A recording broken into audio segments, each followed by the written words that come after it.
સ્વાગત છે। હું છું સફી શેખ। જોઈએ આજના નવા સમાચારો।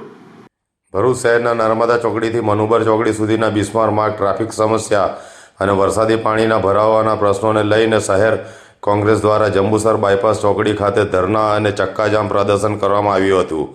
જ્યારે કોંગ્રેસી કાર્યકર્તાઓ આંદોલન કરી રહ્યા હતા ત્યારે પોલીસ દ્વારા બળજબરીપૂર્વક તમામને ટેંગાટોળી કરી ખેંચીને પોલીસ વાનમાં બેસાડી દેવામાં આવ્યા હતા। કોંગ્રેસના આગેવાનોએ ભારતીય જનતા પાર્ટીના વિરુદ્ધ સૂત્રોચ્ચાર કર્યા હતા। પોલીસ દ્વારા આ તમામ આગેવાનોની અટક કરવામાં આવી હતી।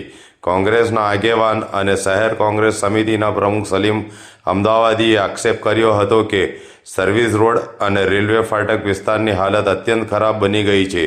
વારંવાર રજૂઆતો છતાં જીએસઆરટીસી દ્વારા કોઈ કાર્યવાહી ન થતાં સ્થાનિકોમાં રોષ ફેલાયો છે, જેના વિરોધમાં કોંગ્રેસના કાર્યકરોએ રસ્તા પર ઉતરી ચક્કાજામ કરી તંત્ર સામે વિરોધ નોંધાવ્યો હતો। આ શહેર કોંગ્રેસ પ્રમુખ સલીમ અમદાવાદી, પૂર્વ વિપક્ષ નેતા શમશાદ અલી સૈયદ, જુબેર પટેલ, હેમેન્દ્ર કોઠીવાળા, ઇમરાન પટેલ, મોહસિન પટેલ, સરફરાજ પટેલ, જિગ્નેશ બ્રહ્મભટ્ટ, મહિલા અગ્રણી જ્યોતિબેન તડવી, ફરીદાબેન પટેલ સહિત મોટી સંખ્યામાં કાર્યકરો હાજર રહ્યા હતા।